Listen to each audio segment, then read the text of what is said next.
Graines de Business, l'émission radio hebdomadaire sur l'entrepreneuriat à Taïwan, présentée par Valentin Floquet sur le service français de Radio Taïwan International. Retrouvez toutes les informations de l'émission sur la page Facebook dédiée du même nom, Graines de Business, mais aussi sur mon compte Twitter personnel, ValFR84, dans lequel je partage également des informations plus généralistes sur Taïwan et même plus largement sur l'Asie.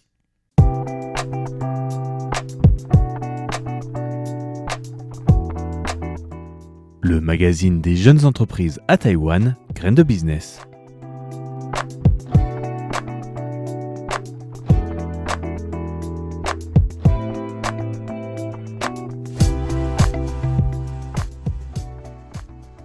Et bienvenue pour ce nouveau numéro de Graines de Business. Merci à tous ceux qui s'intéressent à l'entrepreneuriat à Taïwan.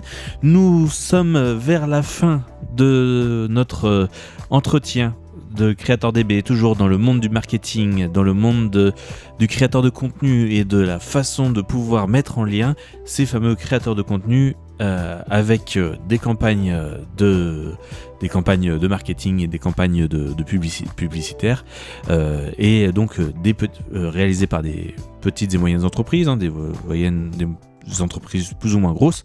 Et donc nous avons depuis un petit moment cette histoire de CreatorDB et de son fondateur, de Clayton Jacobs, dans cette émission. Nous allons toucher à la fin, aujourd'hui ou la semaine prochaine en tout cas. Tout ce qui est sûr, c'est que pour l'instant nous avons quand même pas mal évolué et il manquait encore un petit chaînon manquant à cette histoire, c'est pourquoi Taïwan ? Et c'est ce dont nous allons traiter aujourd'hui. Mais avant tout cela, je vais vous rappeler en fait ce qui se passe au niveau de notre histoire. Et bien en 2019, Clayton Jacobs, récemment élu parmi les 30 sous 30 en Asie, dans le domaine du marketing et de la publicité, qui est un classement qui est réalisé par le magazine Forbes, lance un produit CreatorDB.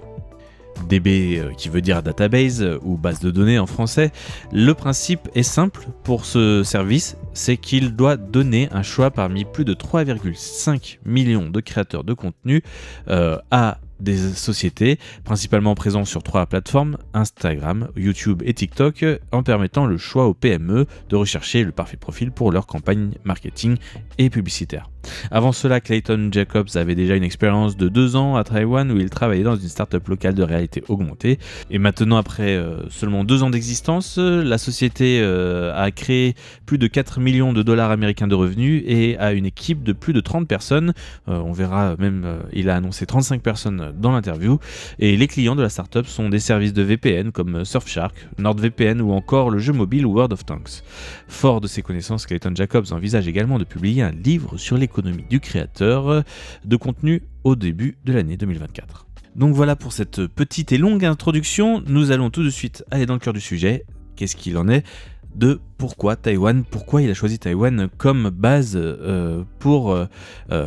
quels sont les avantages de Taïwan selon lui pour créer une entreprise ici et travailler ici au lieu d'autre part. So I've been in Taiwan for a little bit more than 5 years. Cela fait un peu plus de 5 ans que je suis à Taïwan.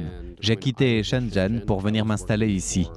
Quand j'étais à Shenzhen, j'ai travaillé pour un accélérateur de start-up et pour un groupe d'investissement en capital risque. J'avais envie d'être plus impliqué dans le monde de la conception de logiciels, car je suis à la base un ingénieur et un chef de produit, et donc j'avais besoin de me remettre les mains dans le cambouis pour la création.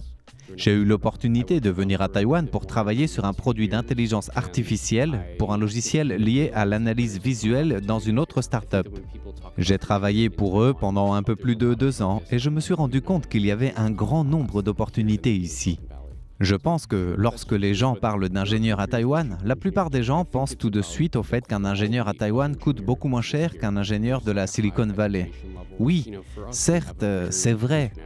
Mais il y a aussi des pays avec des ingénieurs qui coûtent beaucoup moins cher. Le plus important, c'est la qualité du travail des ingénieurs ici. Ils ont une bonne éducation générale. Dans notre cas, nous avons un bureau très international. Il y a des personnes venant de 14 pays différents basés ici dans notre bureau de Taipei. Je pense qu'avoir ce genre d'environnement unique attire un certain type de personnalité et dont les demandes restent plutôt accessibles et font beaucoup plus attention à l'environnement au travail. C'est d'ailleurs un des désavantages de commencer une start-up dans des villes avec des dynamiques d'échange comme Shenzhen ou San Francisco, où il y a toujours cette inquiétude que la société batte de l'aile parce qu'il y a toujours une société à deux pâtés de maison qui offrira de meilleurs forfaits avec des actions boursières plus avantageuses, etc.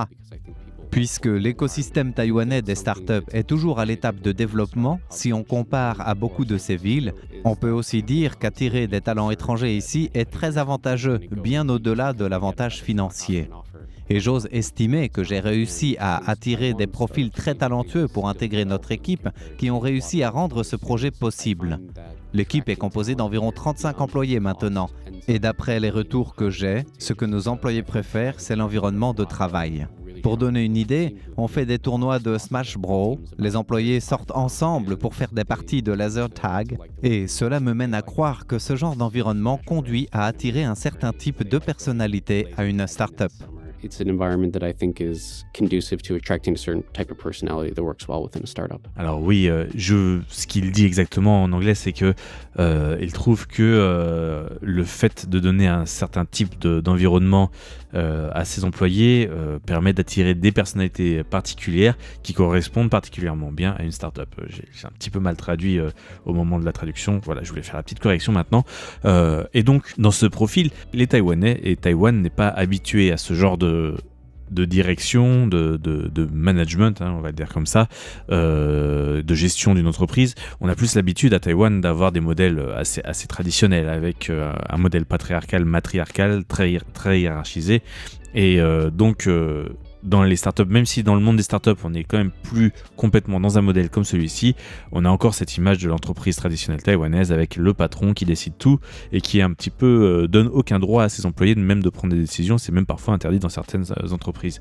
Donc voilà, c'était intéressant de voir que cet Américain a choisi de prendre une autre voie pour gérer son entreprise, et il explique plus en détail comment cela se passe au quotidien. Oui, je reste convaincu que le fait d'avoir travaillé des deux côtés du Pacifique permet de voir beaucoup de modèles structurels parmi les plus grosses entreprises au monde, où notamment la prise de décision sous un certain niveau est presque anecdotique ou même parfois interdite. Cela me dit que croire à un environnement plus propice à la discussion et aux échanges et à la prise de décision de manière individuelle, dans un environnement où vous n'êtes pas autorisé, entre guillemets, à prendre vos propres décisions, mais où on attend de vous de prendre vos propres décisions, cela fait beaucoup plus de sens. En y regardant de plus près, en tant que patron, qu'est-ce que je sais de comment la société est gérée au jour le jour et étape par étape ? Il y a 35 personnes. Comment je peux avoir une meilleure opinion concernant beaucoup des sujets qui sont à gérer au quotidien ? Si on présente un de ces problèmes, je vais avoir un problème d'un manque incroyable de contexte pour me permettre de prendre la décision au mieux.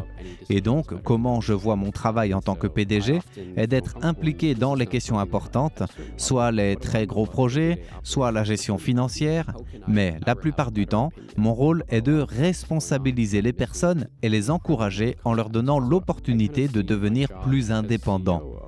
C'est de recruter les gens, de leur faire confiance et partager ma vision de manière claire pour qu'on aille tous dans une direction et donc permettre aux gens d'être indépendants dans leurs décisions afin d'accélérer la machine. Et je le répète, en restant convaincu que leurs décisions sont souvent bien meilleures que celles que j'aurais prises. Bien sûr, je ne suis pas parfait et c'est surtout la philosophie à laquelle je tends. Et on peut dire que je reste dans une position où je dois continuer à faire des ajustements dès que je ressens que je deviens un goulot d'étranglement dans le processus de prise de décision. D'ailleurs, c'est un message que j'essaie de partager avec les autres dirigeants d'entreprise que je rencontre ici. Être un goulot d'étranglement n'est pas quelque chose qui permet de durer dans le temps. Car au final, en tant qu'employé, prendre une décision et se rendre compte qu'on a tort est bien plus efficace et rapide que d'attendre les décisions de ses supérieurs. Voilà, nous arrivons presque à la fin de cette interview. Je vais vous traduire rapidement la fin de l'interview qui a 2-3 notions clés, mais qui a peut-être pas besoin d'une transcription complète de ce que dit Clayton. Plus ou moins, en fait, il explique que la force de sa société, c'est que tout le monde est plus ou moins bilingue ou trilingue dans sa société. Ça donne une très grande force à la société, mais il a préféré quand même, il faut rappeler que même si c'est des sociétés multilingues, il faut il a préféré, en tout cas il a fait le choix de mettre l'anglais comme langue générale et comme langue de travail pour plusieurs raisons en fait. C'est que la première, il pense toujours à sa société dans le fait de la revente, c'est-à-dire qu'il pense toujours à qui il doit plaire, c'est-à-dire aux investisseurs qui sont déjà présents, aux futurs acquéreurs et aux clients. Et donc son idée en fait, c'est que les futurs acquéreurs doivent trouver quelque chose de sexy, et lui il veut vendre à des sociétés américaines, ça pourrait être des Amazon ou d'autres sociétés de ce genre. Et donc dans ce cadre, il voudra